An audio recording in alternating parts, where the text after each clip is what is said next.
Welcome to Michigan's True Spirit podcast, brought to you by North River Vodka. North River Vodka, it's Michigan's true spirit. Now, here's Chris and Eric. Strange winds surround us here at the peninsula. Thank God you found us. We could become friends or whatever. Welcome to Michigan's True Spirit podcast. I am Chris, here again this week, as always, with Eric. Welcome to the show, Eric. How are you doing this week? I'm vibrant and healthy. I'm doing great. Thank you. By the way, we're doing this podcast, but you've cheated on our podcast. Can you tell the folks? Can you tell the folks where you've been this week? Yeah, Monday night I recorded an episode on the Eat 'em Up Tigers podcast with one of my former collaborators, Mr. Jordan Hall, invited me to come on. So we talked Tigers for a little while, the Tigers stuff that I at least remember anyway. We had a lot of fun. We did the old shtick. Evidently we had some audio issues where you could hear me like breathing or hear somebody breathing. So I apologize to everybody on that. I should have stopped breathing. It would have made for a better listening experience if I had just quit. So yeah, if you can get through this episode without breathing, that would be cool. But also, we're continuing the theme of swapping podcast partners. Yeah, we invited. Yeah, it's like that Fox show Wife Swap, right? Yeah, we invited Jordan onto our podcast. So yeah, we'll be right back to talk Tigers and Traverse City and Michigan and all those good things with Jordan Hall of the Eat 'em Up podcast. This is Alex Avila, and you're listening to Michigan's True Spirit podcast. Welcome back to the Michigan's True Spirit podcast. I'm Chris. I'm here with Eric, and we are here with Jordan Hall of the Eat 'em Up podcast, former Michigander, Detroit Tigers baseball fan. Is that your resume, Jordan? Did we cover that well? Yeah, pretty well covered it. Originally from Northern Michigan, Traverse City, moved unfortunately just out of state into South Bend for job purposes. But yeah, still largely consider myself a spiritual Michigander, especially considering like I can throw a baseball to the border at this point. So, I think you're a Hoosier. No, you don't even go Hoosier. there. I have never once. I certainly haven't referred to myself as such, and I've honestly never once put myself in that. No, do it right now. Say I, Jordan Hall, am a Hoosier. Come on, for the pod. That's too big of an ask. I don't think they would. I think they'd be really disappointed. Kind of goes against the spirit of the show, pun intended. Eric and Jordan have a history on the Podcastellanos, a former Detroit Tigers podcast.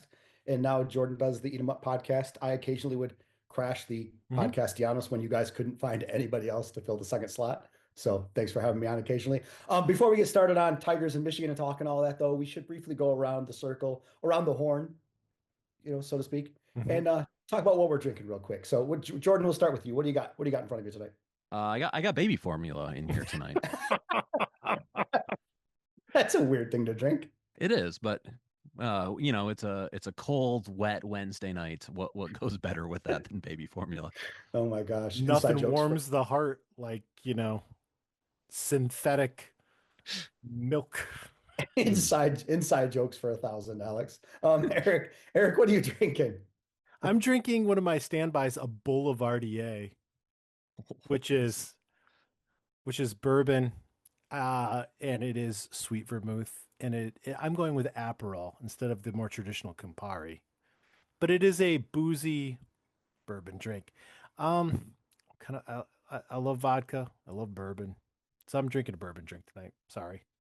Jordan, I don't know if you've listened to our podcast, and I wouldn't blame you if you didn't, but Eric always Eric is the Lynn Henning of our podcast. He's always trying to impress us with his vocabulary about alcohol and wow us with multi-syllable things when one-syllable things would work. Words.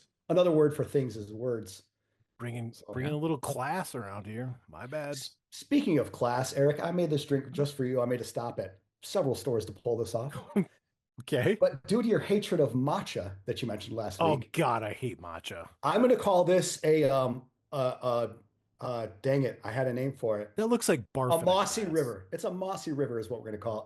Okay. This is North River Vodka, Michigan's True Spirit, mixed with some coconut cream liqueur, a little bit of simple syrup, and then some cream over the big vodka. Okay. Big cube.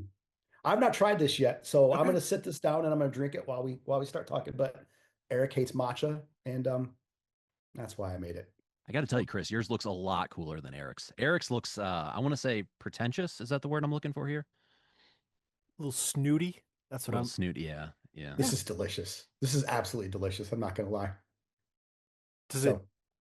But it's not. How does it get the matcha? Like what? it's got, first you take the matcha powder and you dump it right in the vodka, and then you're supposed to have like a milk frother. I just used a fork for like 10 minutes because you don't want matcha chunks. As much as I like matcha, you don't want it stuck between your teeth. So yeah, delish. So you can get us started, Eric, with some super intelligent questions while I sip on my drink. All right, Mr. Hall. We're gonna go. We're gonna get right to it. You've Let's been do it. all over the world of baseball. You were a sportsman yourself. You were a pitcher, and I think one of the more interesting things that you did was you were the voice of the Traverse City Pit Spitters for a season, which I find fascinating. Can you just give us a couple highlights of your season? What was that like? What's baseball in Traverse City like? Yeah, so that was one of the most surreal summers of my life. Hmm. I actually went to school for broadcasting. I then moved to Traverse City, where until I found one, there was literally zero broadcasting jobs. Mhm. So it was kind of a dream deferred, like it just was not gonna happen until at one point, mutual buddy of I'm assuming all of ours, Mickey Graham, determined Mhm. that he was gonna bring a team to Traverse City and replace the much beloved Beach Bums. So for those who are unaware, it's the Northwoods League, which is a wood bat summer league for college kids. As their marketing material would tell you repeatedly, Chris Sale and Max Scherzer played in the league, as Oh, did sure. Curtis Granderson. Not for the So team, in the in the league. league, yeah, We have to in the reach. league. Yep, we have to stretch our definitions a little bit. But yeah, it was a lot of fun. It was the inaugural season, so we Hmm. got to see the first of everything. It was really cool, and the crazy thing is they went on to win the championship that year. That's cool. The manager is actually somebody I played college baseball with, Josh Revant. We played together at Adrian for a season. He went on to do other things, and I believe he's the one of the assistants at Western now. But he was the guy in charge, and clearly he knew how to put together a summer league team. Like the amount of talent that he brought up north from guys that, like, I don't know why. I guess Traverse City in the summer is the greatest place on earth, but he was able to bring a ton of talent. Set all kinds of records, but yeah, baseball in Traverse City is something that apparently we do. During the Beach Bums era, which was Frontier League, non-affiliated ball, I don't know that I would say that the atmosphere was good or that attendance was high, but as soon as it switched over to the Beach Bums, and ironically, the Pit Spitters, they started winning, and they'd pack it out basically every single night. And Really? then obviously, yeah, I mean, I don't know that I would say sell out just because there was plenty of like grass seating, but Sure. most of the seabacks, yeah. What are these kids like? Are they enthusiastic? Are they just happy to be there? Are they going through the grind? Are they partying every night? What are these players like? What's their level of investment in what they're doing? So I can't speak to every team. I can only speak Yeah. to the Pit Spitters, and I think it's a little bit of an interesting scenario because I know that Josh brings up a pretty steady faith component to the team. So I don't Sure. necessarily think Yep. it probably had the same culture as many of the other teams. That Mhm. being said, I think a little bit of just yes to all of that. It's not the Cape. Like these aren't kids that you assume are going to be first round picks in a couple of No. years. Right, Like right. it's a little bit lower tier. These are kids that love the game, that have a chance. Like, maybe they'll go on to have a nice career. They're playing at places like Central Michigan, Yep. State, those kind of schools. And they But these just aren't love the SEC game. guys, right? No, These there was a aren't. handful in the league, but they're Okay. typically not SEC guys. No. Right. That being said, I believe three players from the team have made their major league debuts at Is this that point. right? So, yeah. Wow. No kidding. Andrew Hoffman was the pitcher of the year in the league. Okay. He, I believe, has thrown one game. It was actually Okay. against our boys this Hmm. summer. Chad Patrick, who was he was actually in the Rookie of the Year running for the Brewers this summer, Hmm. and then Luke Little, the really hard throwing lefty out of the pen for the Cubs. So those Hmm. three guys have made their way all the way up. Yeah, it's kind of weird, kind of cool to see. Makes me That's feel old incredible. too. I never would have guessed that. That's incredible. Um, back in the day when I covered the Tigers, Jordan, I always heard, you get paid to watch baseball. Like, what a glorious, just sexy job you have. Hmm. And Mhm. I'm sure people think the same thing about being the play-by-play guy for a baseball team. Can you shed some light into what an actual day or week in the life of you in that job was like? Like, what would people not know that was awesome, and what would people not know that absolutely sucked? So I was in a little bit of an interesting position because I was mid 20s. I had a regular full time job, so it wasn't Mhm. exactly like Sure. a kid in college trying to like grind his way to becoming like the play by play voice for an affiliated team or something like that. Right. The one you talk about getting paid to watch baseball. We're going to put heavy air quotes on the phrase paid. Mhm. That Sure. was Sure. it was big time for the love of the game, and it was awesome. I don't have any regrets, but the pain was a afterthought. But I think the interesting part that you don't realize is like you think that the people that you're going to interact with most is the ball players, it's the coaches. It's not. It's the crew. It's the people that are trying to figure out how to get your microphone level down when you're too hot, or why can't we figure out how to move the center field camera. Like these are all the guys that like are in your ear. They're the ones talking to you that you have to sometimes put aside so that you can focus on what is happening on the field and make coherent words about it. um, but yeah, I mean, obviously, you go down and you talk to the guys. How are you feeling? What have you seen from this team? They're playing today. Like, you working on it. All that kind of stuff. But yeah, it's a lot of the unsexy, like technical parts that go into it far more than like sticking a microphone in someone's face or anything like that. And then the part that a lot of people don't realize is like all of the other communications you see about from the team, like that's you too. Like the Mhm. press release that goes out, that's you. If there's like a submission to the newspaper, that's you. Like your voice, but also a lot more. But I wouldn't trade it. Like it was a really cool experience. Never done it before. Probably will never do it again. And I don't know. I look back at that summer with a lot of good memories. We'll get more into some Tiger stuff maybe a little bit, but we'll stay in Traverse City for now. You were a Oh Traverse yeah, City one of my favorite ci- topics. citizen for a while. Traverse City, or the Ann Arbor of the North, as I like to call it. What, what is what is special about Traverse City? Is there anything special? I mean, besides Chum's Corner, where the stadium is there, and, you know. Well, first, the amount of Subarus is just off the Oh, charts. it's I got to be think I think we have filthy to with start there. Subarus. Yeah. Yeah, it is an unbelievable place. Let's set aside the fact that winter lasts half the year. Like Yeah. it just is what it is. That is a Yeah. fact. But those other 6 months, it's part small town. It's part the entire world comes to you. Like there's Hmm. people from Chicago, people from Grand Rapids, people that have read about it in a magazine. Like you, Hmm. they people laugh about the lack of diversity in Traverse City. That's largely only true for 6 months of the year. The other Hmm. six, like, um, You wouldn't but be yeah, surprised to have somebody from Germany there, for yeah, instance. Like, oh, absolutely.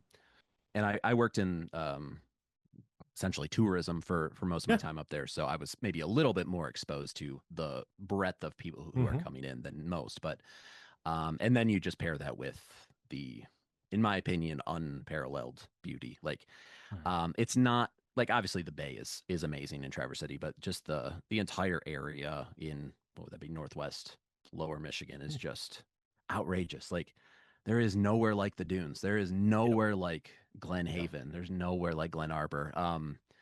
Yeah, it frequently makes me wonder like why in the world did I leave it? And then, you think back to housing prices and prices of everything else and it's like, yeah, all right, I get it. But um yeah, it's like a little bit of everything and a little bit of nothing kind of all at the same time, which is just a perfect Mhm. mix. And I feel like unless you've seen it in all four seasons and like truly taken in the various aspects of the city, like it's kind of hard to describe.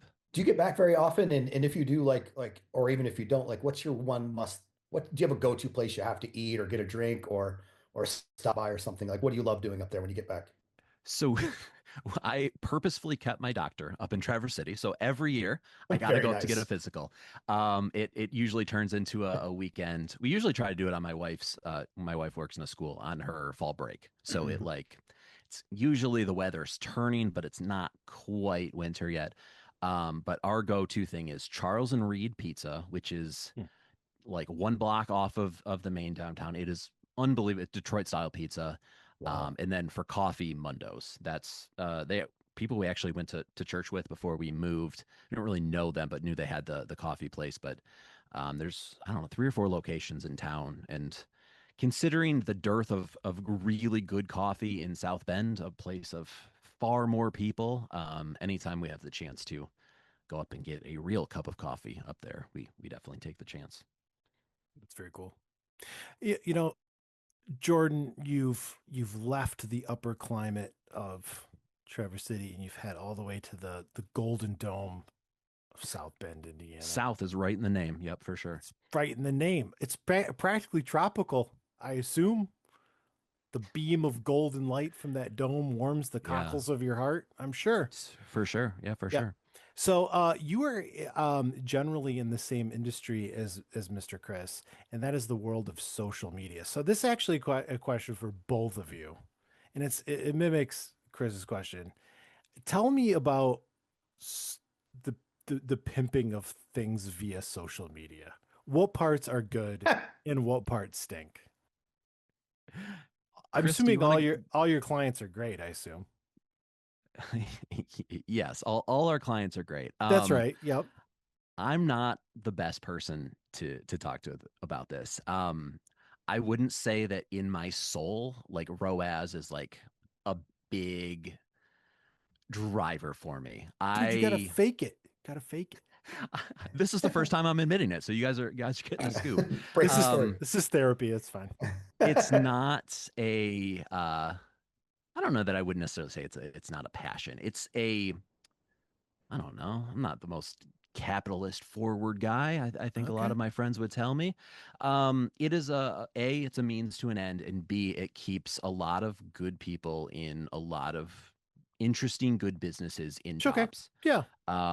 At my company, at the companies that we help, um, I don't know that I have a passion for moving units of various things, but I do have a passion for doing really good detailed work, which a lot of what I do is really detail oriented, which is right up my alley.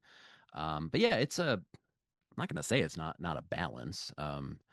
I think, and I'm sure Chris, you can agree with this. Like at the root, like we are attention merchants. Like that is what we were doing. We mine attention that could be going to something else, could be going to something I would argue maybe a little more helpful for society. But you also look at it as if it's not us, it's probably some other company. And if it's that other company, it's not keeping our people, it's not keeping the people in our clients' companies and jobs. So I don't know. That's certainly something I wrestle with all the time.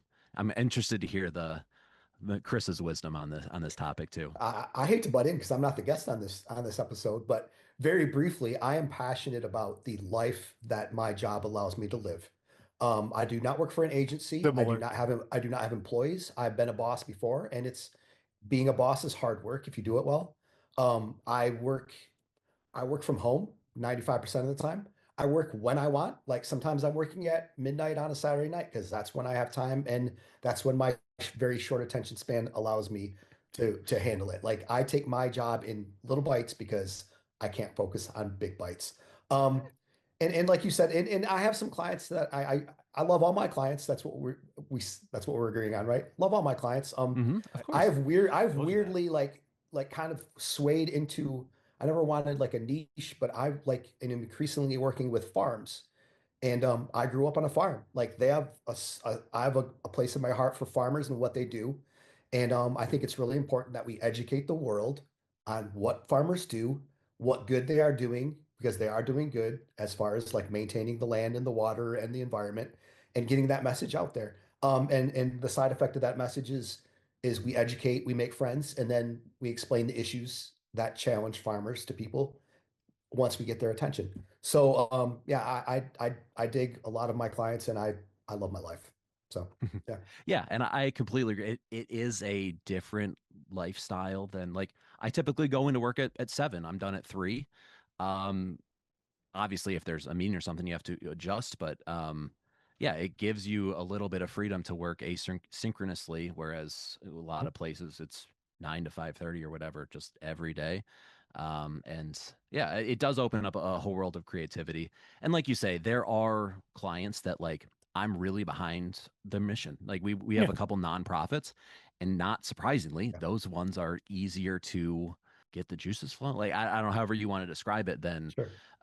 like a physical product or whatever. But Mhm. yeah, it does provide a good solid lifestyle of little bit more flexibility, which, as you say, is something I'm certainly passionate about as well. Absolutely. Absolutely. All right. Another question is this. We talked about some of the things to get excited or passionate about. Um, one of the things that you and I, Jordan, have been talking about for years is the Detroit Tigers. We don't want to spend all our time on the Tigers, but um, we're trying not to drill too far into the details about the last roster spot or anything like that, which we have been known to do. Yeah, Um, there is a but time in the year when that is the most that's important thing the for only some thing to reason. Absolutely. talk about. But I'm wondering if Chris had a lot of coverage time, but I think we come from a little bit more fan perspective. What are the one or two things about sports, but primarily the Detroit Tigers, that have resonated in your life? Like, why is this something that makes your heart beat a little bit? What are one or two things about the Detroit Tigers that inspired you to start a podcast about it? That's inspired you to talk about it? Um, what are the enjoyable things about the Tigers? I would say the big thing is I love 162 games of Okay. baseball over the course of however many months. Like in football, you got 17 game, or NFL, obviously, you have 17 games, and like each individual game has to be its own little chapter of the story because there's just not as many of them. For baseball, we watch the narrative unfold over the course of like half of our years. And I love that you can see guys get better over the course of Yeah. a month, a couple months. You essentially become you develop this parasocial reality or relationship with the guys. Like Riley Green, I feel like he's a buddy because I know what his eyebrows do. You know what I mean? Like there's this like they become part of Yep. your world, even though I mean obviously they have no idea who we are. Right. I for better or worse, I like that. I'm not really a people person, so people in my life, I'm kind of like, nah, I'm good on that. But I'm, TV buddies with Jason Benetti and Andy Dirks. Yeah, I would say that the length and breadth of the storylines that you can follow over the course of the years, definitely number one. And number two, specifically with, I would argue, the austerity era Tigers is like The I've never been. austerity era. I I mean, like that. would you not? Oh, okay. I I thought you were. like that. Um, like I've never been the guy that Miguel Cabrera is my favorite player. I've always, and I'm Yeah. sure you know this. Like I love Blaine Hardy. I love Drew Verhagen. We Mhm. got a lot of guys like that in the organization right now. Eccentric lefties are fun. Yeah, yeah. Like I don't know. I want to get real excited when Jahan finally gets a call up in September and he hits a double, and something like that. Yeah. I've been waiting all year for that. By the way, he had a 400 on base percentage this year at Toledo. I think it was higher than that. Let's give my man some at bats. That's beside the point. I know you Jan. don't want to get into nerd details, but yeah, just the just the fact that there's a lot of guys that I think are more interesting than good. Like I don't know. If we're Yep. 25% Yep. better because that is the case, like that doesn't impact me. I like that they're interesting. Yeah. So I would say that those are probably my two biggest drivers as far as and obviously like baseball is one of the big things I have with my dad. Like there's a lot of like Yeah. cultural things like that. For But sure. Yep. I'd say just at a fundamental baseball level, those are kind of where my head's at. Mhm. You guys brought up the minutia and the last roster spot, and for some reason, something crawled out of the recesses of my brain, and I wondered whatever happened to Jeff Coburness. Do you guys remember Jeff Jeff Coburness? Yeah. Coburness. Yeah. How many times did I type his name during spring training? Because that's what we did in spring training is we talked about the last two roster spots and who's going to go north, even though on April 8th, those players had been swapped out already. But oh my gosh. By the way, Jeff Coburness played, he had 36 at bats in the bigs, hit a home run. And God bless him. Hey. Like, I'm not dogging him. Like, how many 22,000 people have ever made the major leagues? Like, to me, that's a hell of a career, man. He made the And major- there's Jeff Coburness on every team every year. Yeah. I know. love it. I know. I watched him at Disney in spring break, and I was convinced on spring training. I'm like, this is the guy. I was convinced. He had some tools. He did. Yeah. We are totally for sure. nerding. We are totally nerding out. We should bring it back to two players that people on the podcast may have heard of. Coburness. And my favorite question this offseason, I saw a poll on Twitter. It was like, should the Tigers trade Tarek Skubal or shouldn't they? And that's my favorite question because people answer yes or no without any assessment of who they might get back for him. Like you can't, like, of course they should trade him if they can, Yeah. you know. You But give shouldn't us a trade quick- him for a burrito, but for $1 billion, maybe. For you I should. mean, Otani and 8 other players, I guess Yeah. I'd move him. So the return is very important. So I'm not trying to ask an unfair question, but do you lean toward we can talk like big names for the Tigers on this podcast. Are you more in the trade Skubal or hold Skubal camp at this point, knowing that extending Skubal is not an option that is possible or that we're going to allow on this podcast? Yeah, no, I'm in the trade him. It would be, and I do want to preface this, and Eric and I talked about this on the show on whatever day that was. I cast no judgment, no matter what a fan determines on this topic. Yeah. You can fan however you want. If you want to see 35 more Skubal starts in a Tigers uniform, I mean, honestly, like so do I. Like that I get that. But if we're trying to build something going forward, I just think, and obviously depending on the return, but if it's even close to some of the, I don't know how accurate the rumors are, whatever you see on Twitter, but if it's even close to some of those packages, like I think it's kind of a fool's errand to not. I kind of just keep going back to, all right, so let's say we keep him. There, I guess, can only be one goal at that point, which is to win a World Series. Yeah. And one time this year. This year, yeah. Yeah. And if you look at the roster and say, okay, even if Scotty and Chris get wild this offseason, let's say they bring in Bregman and Ranger Suarez, which to me would be a pretty big offseason. I still don't think that's even the best team in the AL, let alone coming close to being able to take on the Dodgers. Whereas if you gather some assets, realistically speaking, like we're probably not going to win a World Series in this iteration. Like if I were a betting man, that's not where I would put my money. But accumulating this assets, I think that's the only way. I did a little bit of serious nerd research about payrolls of the teams that have won the World Series over the last like 25 years. And there's like 4 or 5 examples. I don't have it in front of me. Examples of teams that were outside the top 10 in payroll that won a World Series. And they are the Cubs when they had a generational run of, Rizzo, Bryant, Javi, Addison Russell, all those guys. The Astros when Springer and Correa and Altuve and all those guys came through. Cheap, but good. I want to say maybe the Braves were kind of in a similar camp too. And basically there was like one other team that was 12th. They just missed the top 10, and that was it over the last 20 years. And things are only intensifying. It's either brute force with payroll or you got to catch lightning in a bottle. Like those are the on their way up before they get expensive, right? Mhm. On their way up. Yeah. And we're never going to do the first, obviously. And I think the more assets you have, the more likely it is you catch lightning in a bottle. I think that's kind of where I keep coming back to on all of this. But it will be sad. There's no doubt about it. Of course. It'll be sad, but you're right. If they accumulate assets that are around for the next 4 or 5 years, the good news is you're in the Central. So if you don't even have to be great, if you're good, you can win the Central every year. and then you got a shot. Like once you get in the playoffs, you got a shot. Yeah. So yeah, I'm kind of in the same camp, but it would be sad for Tigers fans, and it would be kind of a shame, but I get it You for fall sure. in love with the next guy though.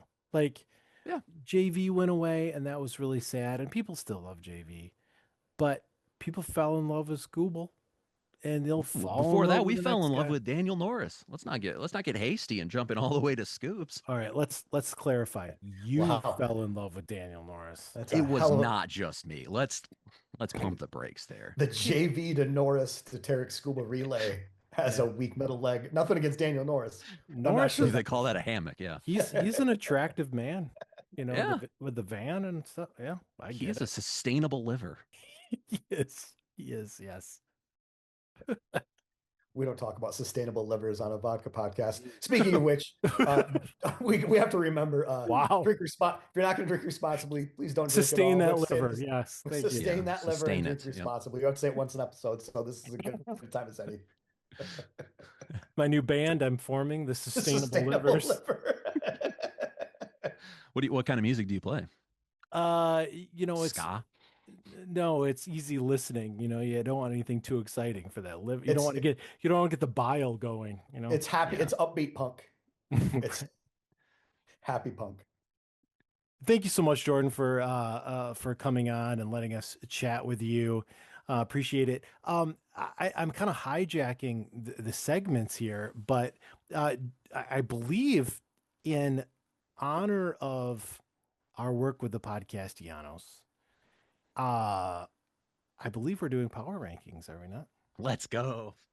We are doing power rankings. Do you want to hang around for power rankings? I wanna would hang love around to for- hang around with power rankings. Before we get to power rankings, we should take a quick break. But Jordan, before we take a break, can you tell all the fine folks, can you tell two of my sisters and one of my friends that listen to our podcast where to find you in the world?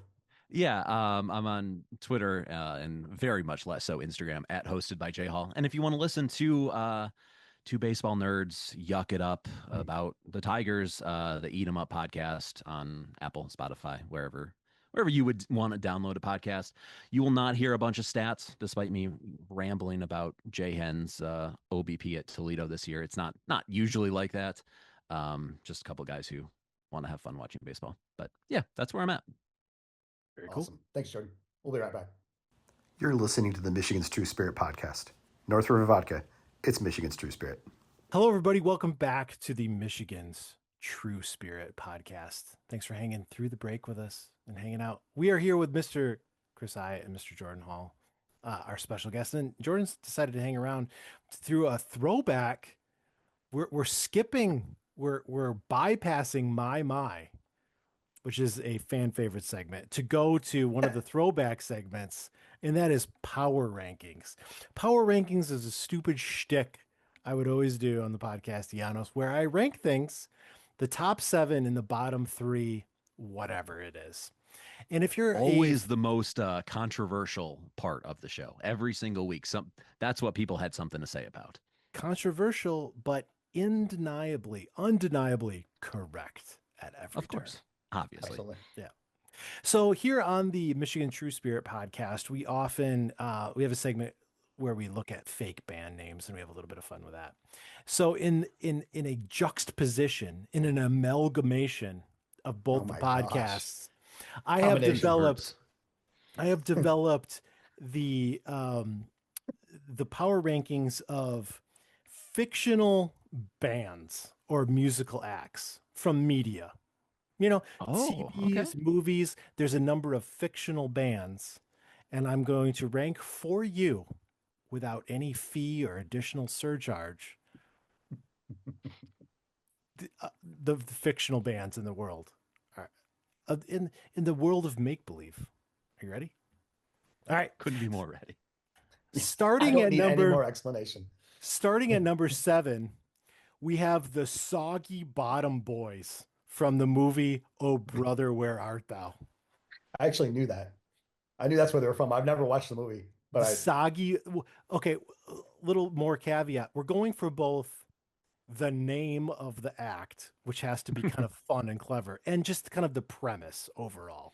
All right, Not the quality of musicianship that doesn't factor in. maybe a little bit.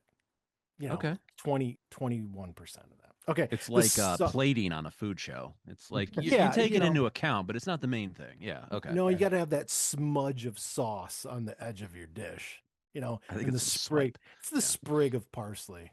I was so scared where that was going. The The smudge, schmear the sauce. smudge of sauce on the end of your. I was like, wait, what? Go ahead, continue. I will. Thank you.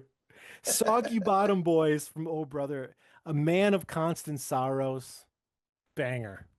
Yeah, Actually, it kind of is. it Yeah. is. It kind of is. I'm The laughing, but it kind of is. it took the world by storm when that movie came out. Everybody's listening to Man of Constant Sorrows. The guy who did it, Dan Timowski.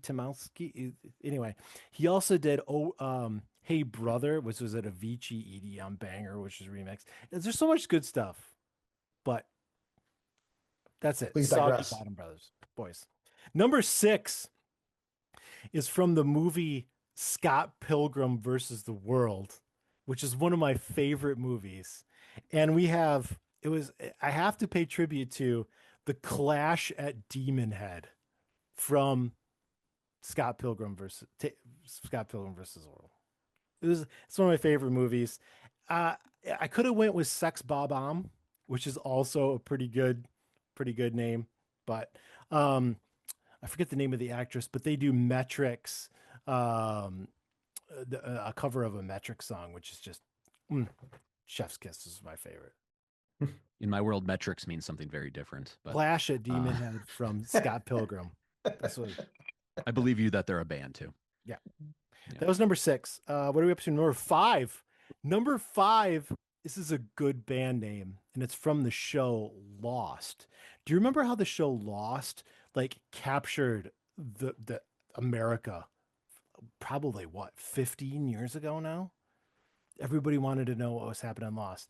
And one of the main characters was in a band called Drive Shaft, which I think is a terrific band name. And their hit, Hey Now Everybody. And he just made that up, the actor. And then they had to create a song, Hey Yeah Everybody, for the band Drive Shaft, which I think is fascinating. Number 4, we have a Simpsons musical act. Do you know the Simpsons musical act? And that is the Barbershop Quartet, the B Sharps. The B Sharps. And it's like Apu and Homer and Chief Wiggum, and they go around and sing Barbershop. It's from The Simpsons. Nice. I love it. Number 3, and this is pushing the limits of what fictional really is, but they did it for the show, and that is the Flight of the Conchords. And of course, the chords is spelled with an H, right? Are you guys familiar with Flight of the Conchords?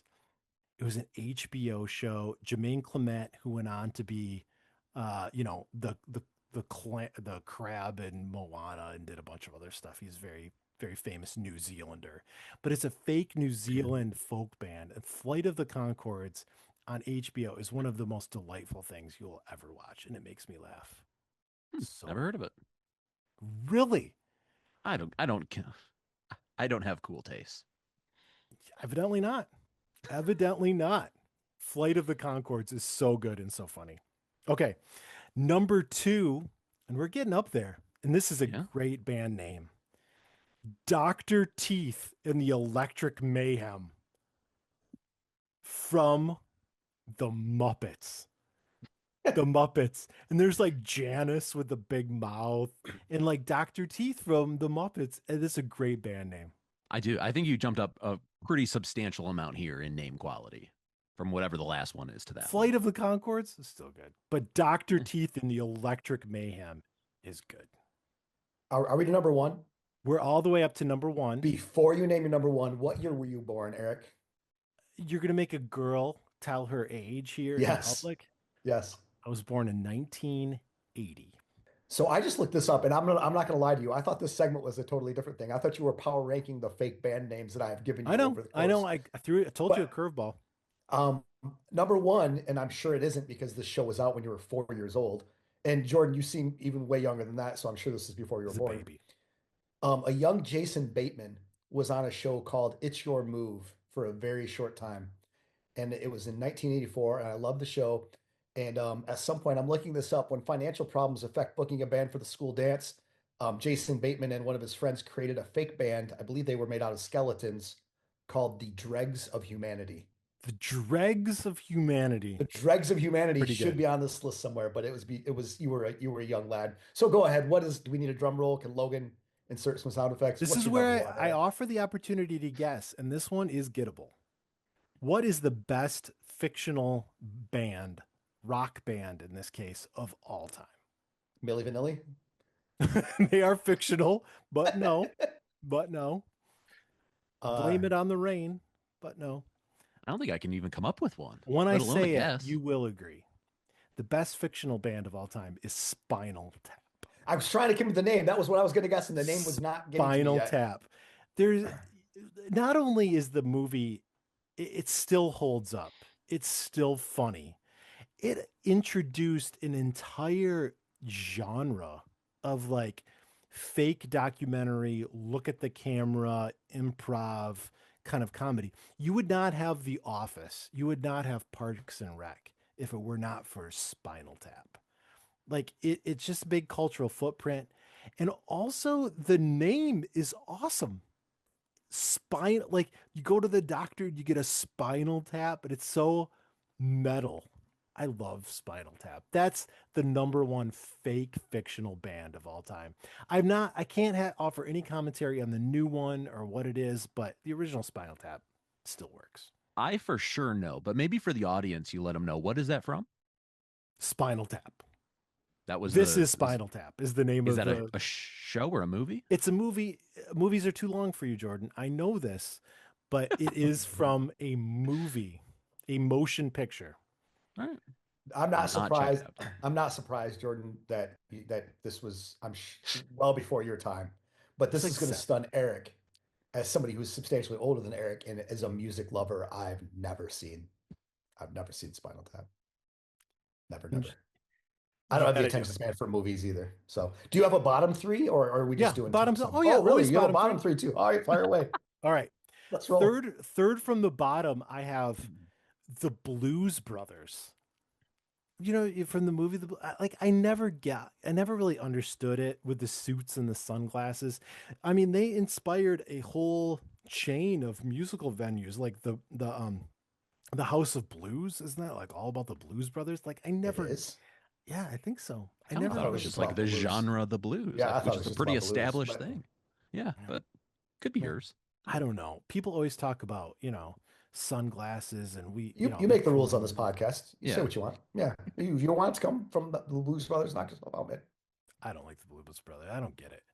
Aykroyd. People have nostalgia for what? Belushi, that died or whatever. I didn't get it. Hey, this is between the three of us. Also never seen it.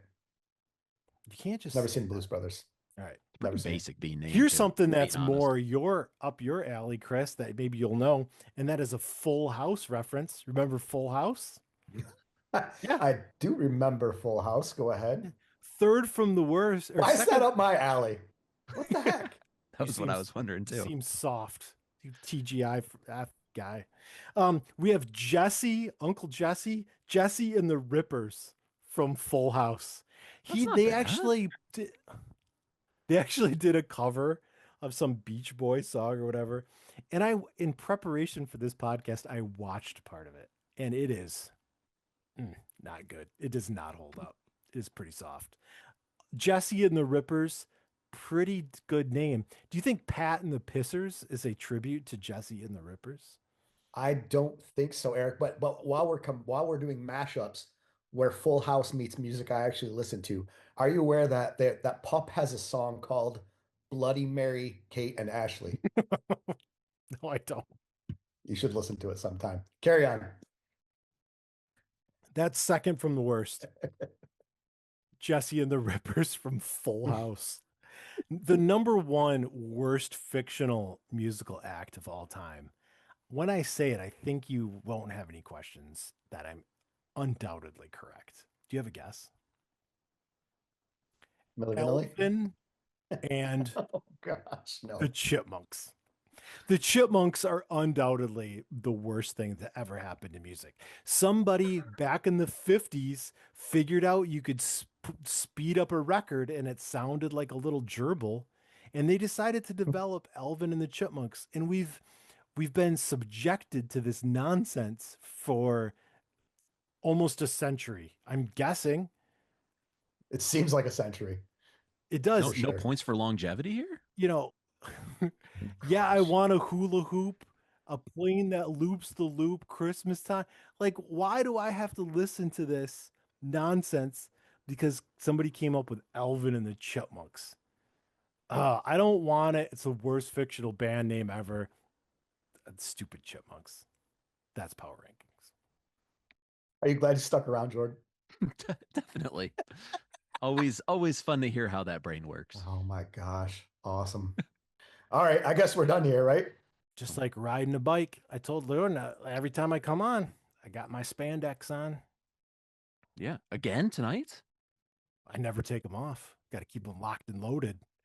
Got to keep it snug in the nethers. You never know when you're going to be called into action like Chuck You Norris. stay with the ready. tight You ain't got to jeans. get ready. That's what I always say. Yep. Yeah, never know when somebody's going to need a roundhouse kick with some spandex thighs coming at 'em. Jordan, if you or Alex are ever looking to get on a different podcast and you want to work a trade, I'll go on Eat 'em Up. You can't trade. You can't trade. This isn't the trade deadline. I have a contract. It's the off season. You have no contract. The only person make money out of this podcast is Logan, and he's getting a pittance, but he's making more than us.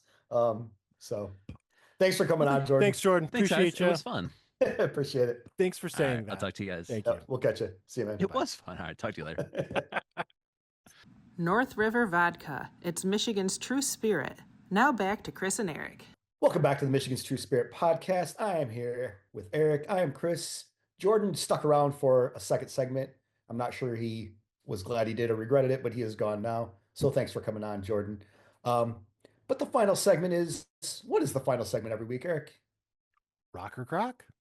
Rock or Crock, everybody's favorite segment. I'm just saying things. We're just making up facts now. This is where I find a band that is coming to Michigan. I give Eric a description of that band from the internet. I give him their real name. I give him a fake name that I have collected on my phone. Eric guesses. The trend used to be that Eric would always guess wrong.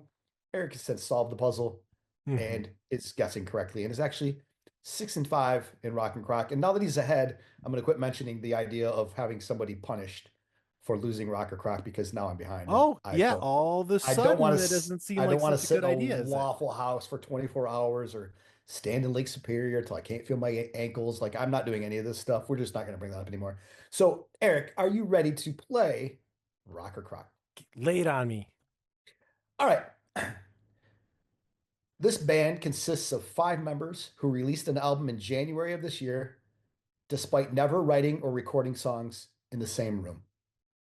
Okay. They work together virtually. Some of the members have roots in Michigan, but they put together the band through Zoom meetings and recording individually or in pairs in studios across the country. Then they put their music together. Yeah. It's like the Postal Service. You remember, the act, the I do know Postal the band. Service? Yeah, they were also what band was the Postal Service related to that everybody else would know more than the Postal Service? One of the guys was more prominent. I forget. Come on, keep talking about something while I look this up. The Postal Service was fascinating. I mean, they sent tracks back and forth in the mail, and they made some really amazing tunes, but they had really never worked together in the same room. Death Cab for Cutie. Death Cab for Cutie, sure. Wasn't one of the guys from Death Cab for Cutie and Postal Service. Sure. This is what I know about them. Okay, so they also come from a very eclectic backgrounds. One member sings in an opera company. Really? Another plays in metal bands. 2 of them play in church. Okay. One works as an audio engineer doing mixing for other artists and bands. Okay. The intersection for all 5, however, is rock music. Okay. It's a rock band. And here's a quote from one of the band members. Okay. It seems like nowadays every band has an adjective before the word rock. Like it's pop rock or punk rock or alternative rock. He doesn't want that. He just wants rock. Just rock. Are you ready for your names in rock Yes. or crock? I am. Is this band called Mhm. Finding Amelia? Okay. Or is this band called Lodi Bunny? Lodi Bunny. Which is rock? Which is crock? Talk it out. my instincts, I have a clear guess right away. My instincts are screaming one thing. Let's break them down. Finding Amelia is giving kind of like retro, mysterious, kind of like what's going on, kind of an intriguing bad name. Lodi Bunny is giving a little more modern. It's giving American, an American cousin to Bad Bunny. I'm looking at your face. Am I getting I'm covering hints? my mouth. Lodi Bunny or Finding Amelia. Lodi Bunny to me, Lodi Bunny, I mean, you wouldn't come up with Lodi though. Like that's a nonsense word. Like how are you coming up with my first instinct was Finding Amelia. Like Amelia Earhart, we're gonna find Amelia Earhart. That's kind of clever. Which, Finding Amelia sounds like a rock band. And that was my first instinct, but I'm kind of talking myself out of it because Finding Amelia could be a bit manufactured in your brain, whereas Lodi Bunny, you wouldn't necessarily come up with that. Okay, I swear my first instincts were Finding Amelia, and I've since repented of that. And I'm going with my logical brain, and I'm going to say Lodi Bunny is the real thing, and Finding Amelia is the crock. I'm so sorry. Your winning streak is over. Oh Finding no! Amelia is the real rock band. So if you, I know if you go north from your house, you go up 131. Okay. Correct. Yes. If you venture east and you drive north on M66, when you're about 8 miles south of Kalkaska, you'll drive by a giant building that my family owns that they store potatoes in. Mhm. My family has a building on M66 that holds 25 million-ish pounds of potatoes. Okay. If you drive another 100 yards past that building, there's a gas station on the corner. That corner is like a former logging town called Lodi. Lodi. In front of the East Lake General Store in Lodi is a bunny, Lodi a Bunny. Lodi bunny. That's where I got the name. There's always this weird thing that my nieces and nephews and I talk about all weekend at the river on July 4th. One week we argued about the McDouble challenge, which we'll introduce briefly here. If someone you love, their life depended on you eating as many McDoubles between sleeps, like say there was a number of McDoubles you had to eat. You wake up and you have to eat as many McDoubles as you can before you go to sleep. And you have to reach a certain number to save your loved one's life, but you don't know what the number is. How many McDoubles could you eat between sleeps? That was like a topic of discussion for at least an entire July 4th weekend. But there was another July 4th weekend where we were all like we spoke of the Lodi Bunny as if the Lodi Bunny was like a A god. thing. Mhm. Like, yes, like a god that we all needed to worship and honor and not speak ill of. So Lodi Bunny is Crock. Finding Amelia is Rock. You got me. Finding Amelia is playing the Mash Bar in Ann Arbor on December 19th. They're headlining with special guest TV Blackout. I believe Finding Amelia is also opening for somebody at the intersection in January or February, but you should not go look that up because you're not allowed to look up concerts because that's where I go to get band names for rock or crock. If you go look up concerts, We should you are. we should see Finding Amelia. That would be fun. Yeah, I'll check out. I'll Just add it to rock. my concert watch list, which I added another band to today. Church of Cash. Oh wow. Throwback. Church of Cash is a Johnny Cash tribute band from I think they're from Minnesota. I used to see them when I covered the Tigers in Minneapolis. If you close your eyes, you think that you are in a concert with Johnny Cash. Eric and I have seen Church of Cash together. There's a story about that we should do a whole episode on. But What? Church of Because I Cash, sat in the front and you guys roasted me about it? yeah, that's where our text group nickname came from. There's a lot of stories that came out of that thing. But Church of Cash is playing the Acorn in Three Oaks. I've not been to the Clever. Acorn, Clever.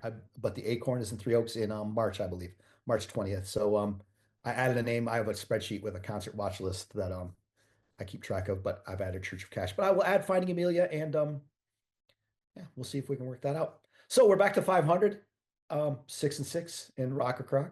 That's all I Sorry, can Eric. hope for. That's all I can Yeah, hope for. yeah. Mediocrity is all I can aspire to. I would like to thank a higher power, Lodi Bunny, for appearing on the show. Mm-hmm. Finding Amelia. Thank Jordan Hall. Thank you, Eric, because you always want to thank yourself. So thanks to you. Thanks to me. Thanks to Logan for producing. I don't know. Find us on Twitter. Send us money. Listen to good music. Drink vodka matcha. Do you got anything else? I do not. Thanks for joining us, people.